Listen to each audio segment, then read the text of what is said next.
Welcome to the Palace to the Core podcast and YouTube channel. Thank you for joining me.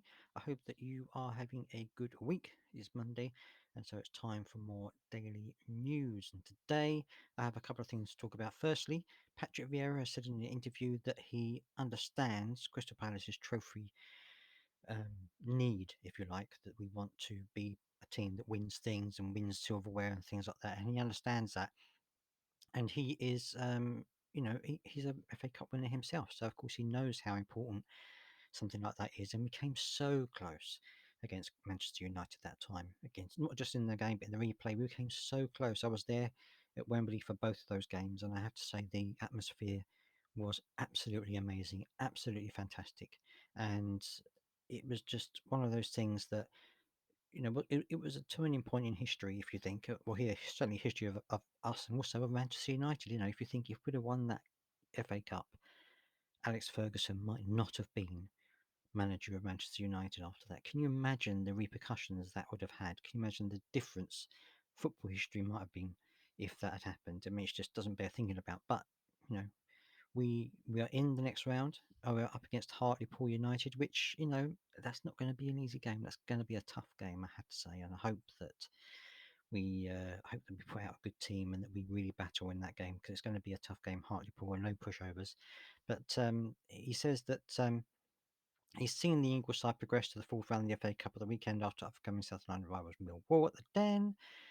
They now face a kind home tier, home tie, I should say, against League Two's Hartlepool United. Although it's going to be a tough game, even though they're League Two, they're going to come out wanting to win that game. It's going to be very tough. I can see it happening. And he said that he was extremely pleased working at Palace and enjoying the positive vibe created by those at the club. I fully understand talking with the Palace fans and talking about the people who are around the players or working in the football club. He told former Palace and Arsenal striker Ian Wright, there is this kind of expectation of these football clubs to win silverware. Although we have technically won. Well, technically, we have won the ZDS Cup, which I was also there for. And yes, some people say it's a tin pot cup and something like that, but we won it, and therefore it exists, and it's a win. It's silverware, and I want us to add more to that. Hopefully, we can do in the future, and hopefully we can do under Patrick Vieira. Um, it's about what we can do to give ourselves a chance to win something. But we are where we are now, and winning the FA Cup or challenging teams in the top 10. We still have a long way to go, and I think that's something that a lot of us have. I've forgotten about. He's only been here this season, and the change he's made has been phenomenal. We are playing completely different to how we were playing last season. And yes, last season had to happen. The last couple of seasons had to happen to get us to this point. But now we're playing completely differently, and we've got amazing talent. We won an FA Cup round against Millwall without Zaha. I mean, in years gone by, that would have been unthinkable. But we managed to do it, and we can produce good quality football. We can win games even with some of our top players out. And I think that's a really important step that we've taken, which I've mentioned before. So he understands. And he says, as a result, the average age of the Eagles squad this season is now 27.6 compared to 29.9 during Hodgson's final year at the club. And he understands. He says, we came here and we adapt ourselves to the football club. We don't want to change the heart of this football club because this club exists before and it will exist after us. So we have adapted ourselves to the football club. It does take time. This is a new direction and the football club wanted to go. This is the direction that the chairman wanted to take this football club. I have arrived at the right time to make those changes. It was a new chapter for this football club. People, players were out of contract.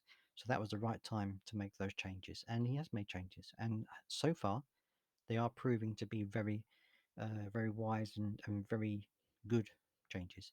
Let's hope that that continues. Next, I have some news on the Brighton game, which is happening on Friday.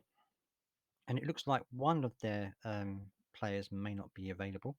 And that is this guy, Enoch Mpewu, who went off during their FA Cup game against West Bromwich Albion. He went off with possible hamstring injury of some type. The manager has said that it's not a tear. He didn't feel anything go. It was just a tightness So he thinks he might be available if he has 24 to 48 hours rest, but it is going to be something that he may not be available for the game on Friday. And that would be good. Obviously, the more top players that they have out means it's going to be better for us, although I think we've got a good chance against Brighton. We've always played well against them, and obviously they are our rivals, and I think that we will have a good chance against them. But they may be playing without him in the team, which would be good news for us, definitely. And I just wanted to quickly mention as well Denny Warren, who was a long, long time Palace fan, started going to Selhurst Park when he was 17 in 1962, and lived only about a mile away from the ground in Penge. And he was someone. Unfortunately, I never got to see him. I never got to meet him, but he was someone who was loved by many, many fans across Crystal Palace. And sadly, he lost his battle with cancer. But it's um, it's a shame, but I wanted to celebrate these things. If I see that these things have happened, I want to celebrate them because every Palace fan is important, and certainly ones who have been going to the games every game for years and years and years. That's a fantastic achievement, and all the best to his wife and his family. I hope that they are doing okay. And that's it for this particular episode. I hope that you are having a good day, and there will be more daily news coming out tomorrow. So keep an eye open for that. I'm also going to be setting up a Patreon page because at the moment this is my hobby, but I wanted to try and make it more than a hobby. I want to try and put things back into the podcast equipment and things like that. So I am setting up a Patreon page. You can check that out on the link in the YouTube video and also on the podcast page. So if you do feel that you would like to support the channel in that way, then that would be fantastic. If you don't, then that's absolutely fine. I will carry on doing what I'm doing. But thank you very much for having a look anyway, if you do. And now that's time for me to say goodbye until tomorrow with more news. See you later.